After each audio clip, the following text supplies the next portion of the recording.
Olá, nós vamos falar um pouco hoje sobre a importância da intervenção precoce na abordagem do transtorno do espectro do autismo. Eu vou enfocar mais o transtorno do espectro do autismo, mas isso tudo que eu vou explicar aqui é a mesma lógica vale para outros transtornos do neurodesenvolvimento, como, por exemplo, o transtorno do desenvolvimento intelectual, a deficiência intelectual. Mas o nosso enfoque vai ser mais para o autismo. Para que a gente possa entender, pessoal, a importância da intervenção precoce no transtorno do espectro do autismo, a gente precisa entender alguns conceitos antes disso, né? Primeiro a gente precisa entender como que as crianças, como que as pessoas no curso da sua vida, elas aprendem as coisas, né? Que coisa? Todos os tipos de coisa. Aprendem a falar, aprendem a se comportar, aprendem através de instrução formal, aprendem a ler, aprendem a escrever, aprendem a interpretar um texto, aprendem a lógica matemática, as ordens de grandeza. Como que isso começa? Isso começa desde o primeiro dia de vida. Então, quando uma criança nasce, ela já começa imediatamente a utilizar todos os sentidos para o aprendizado, quais sejam a visão, a audição, a olfação, a gustação, o tato, a propriocepção e o equilíbrio. Então, claro que quando essa criança nasce, esses sentidos, eles ainda têm uma forma muito seminal. Eles precisam ir se desenvolvendo no curso da vida, até que em algum momento ali entre a primeira e a segunda infância, eles atingem o seu ápice de desenvolvimento e aí, então a criança tem uma aceleração muito grande do seu aprendizado. Mas o princípio do aprendizado se dá através desses 5 sentidos. Tem uma outra questão que também é muito importante que a gente entenda, que existem basicamente duas formas para você aprender. Existe uma forma que a gente chama de aprendizagem por instrução direta. O que é aprendizagem por instrução direta? É alguma coisa que você só vai aprender se alguém te ensinar formalmente. Então, por exemplo, aprender cálculos, aprender a tabuada. Alguém precisa te ensinar. Ou aprender uma coisa mais complexa, aprender, por exemplo, como funciona o coração humano ou como funciona o fígado, como funciona o ciclo de Krebs nas mitocôndrias. Se alguém não te ensinar, ou se você não estudar especificamente isso, você não tem como aprender. O que eu quero dizer? Você não vai estar andando pela rua, crescendo, se desenvolvendo, e em determinado momento você aprende essas coisas. Então, esse aprendizado por instrução direta é uma das formas pelas quais as crianças, as pessoas aprendem alguma coisa. Mas existe uma outra forma de aprendizado, que ela é uma forma que na infância ela é muito mais efetiva, que é o que nós chamamos de aprendizado pela contingência do ambiente.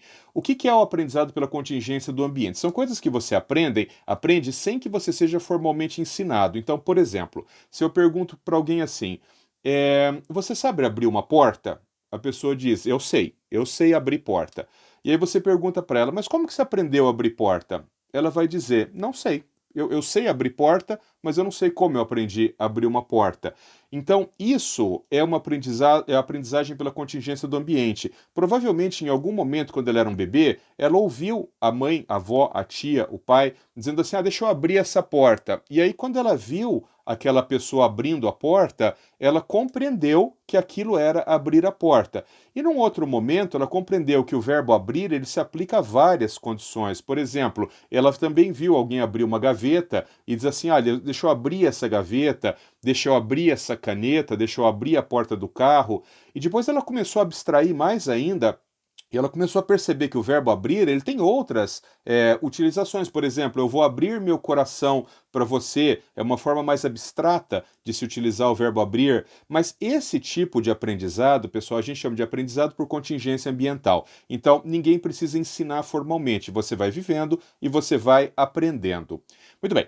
Então, baseado nisso, é claro que para que uma pessoa se desenvolva, ela precisa aprender adequadamente das duas formas. Ela precisa aprender pela contingência do ambiente e ela precisa aprender por instrução formal. Por quê? Porque tem coisas na vida que você só aprende pela contingência do ambiente e tem coisas na vida que você só aprende por instrução formal. Muito bem. Mas aí, por trás disso, existe uma outra pergunta. Quando nós falamos de comportamento humano, tá certo? O comportamento humano, ele é aprendido das duas formas. Ele é aprendido muito pela contingência do ambiente e ele é aprendido muito por instrução formal. Nas crianças menores, ele é mais aprendido na contingência do ambiente, ou seja, a criança vai vendo, copiando, imitando, sendo reforçada e o seu comportamento vai surgindo. Nas crianças maiores, isso continua, claro, a gente a vida inteira aprende na contingência do ambiente, conforme a gente vai vivendo, mas nas crianças maiores, a instrução formal ela vai ganhando cada vez mais importância. Muito bem. Agora, tem uma coisa que está por trás disso. Alguém vai perguntar, mas Paulo, como as pessoas aprendem? Como exatamente isso acontece no cérebro? E aí então a gente precisa entender que esse termo aprendizado, ele é composto por três fenômenos neurobiológicos. Um primeiro fenômeno que nós chamamos de atenção e concentração. Então, por exemplo, para você que está assistindo esse vídeo agora, para você entender, para você aprender o que eu estou falando, você tem que estar atento, você tem que ter atenção e concentração. Um segundo fenômeno é a compreensão. Você não consegue aprender alguma coisa que você não compreendeu. Então, o primeiro, atenção e concentração. O segundo, a compreensão.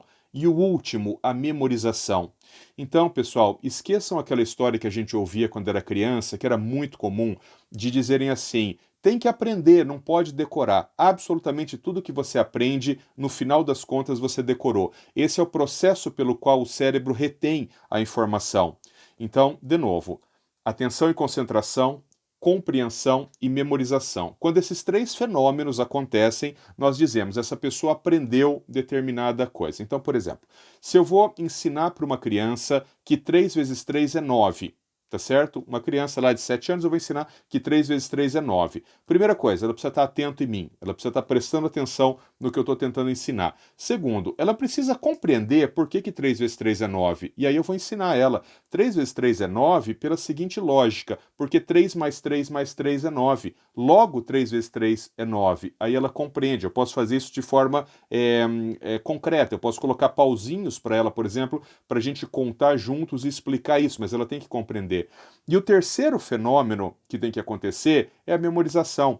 Então ela vai, no final das contas, decorar que 3 vezes 3 é 9. É por isso que se você pergunta para um adulto, um cara de 50 anos, quanto é 3 vezes 3? Ele fala 9.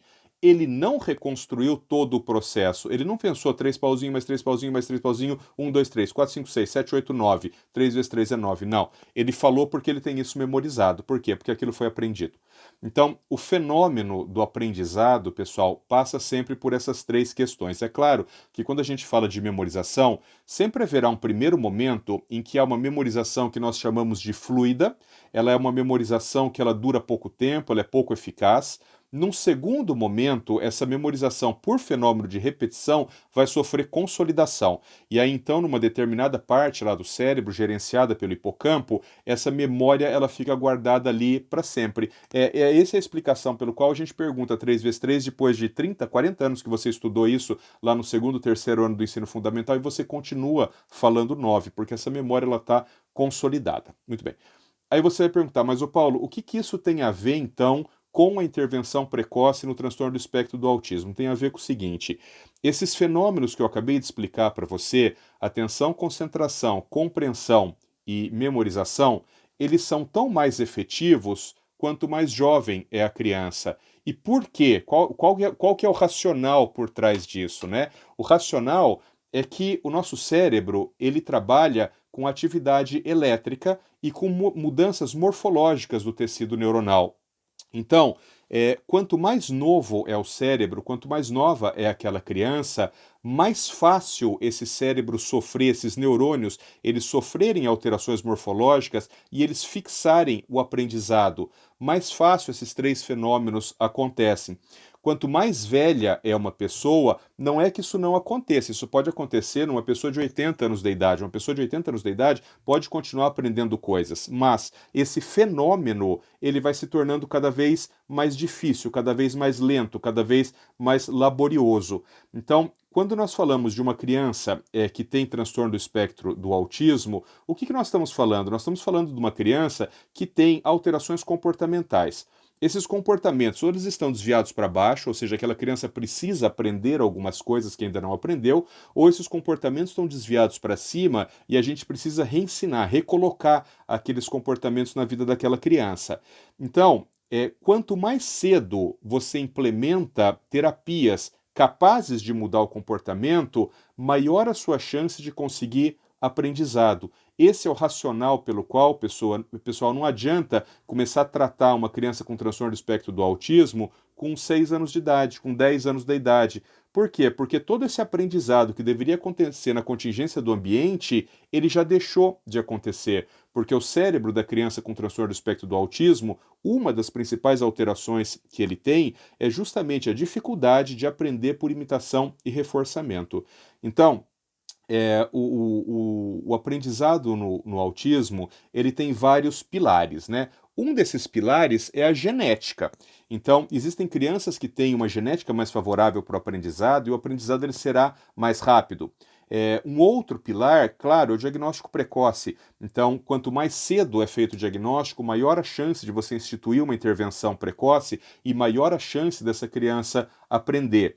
Uma outra contingência também, uma outra característica importante da intervenção é que a intervenção seja na intensidade correta. Não adianta nada também você ter um diagnóstico correto, um diagnóstico precoce, e quando você vai oferecer a intervenção, você oferece uma intervenção de tão baixa intensidade que ela não tem capacidade de alterar o comportamento daquele indivíduo.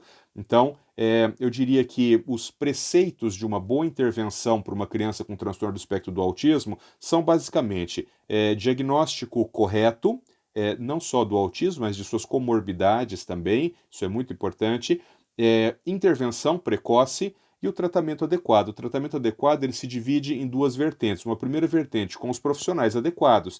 Então, claro, se você pretende tratar, por exemplo, uma criança autista fazendo só fisioterapia, é claro que essa criança não vai se desenvolver bem. Então, os profissionais adequados. E o mais importante, na intensidade adequada. É muito comum aqui no Brasil que a gente veja que todos os fenômenos anteriores eles aconteceram. O diagnóstico foi correto, o diagnóstico foi precoce, a intervenção foi precoce, mas a intervenção ela foi insuficiente. A intensidade, a quantidade de intervenção foi insuficiente e isso vai levar também a insucesso terapêutico.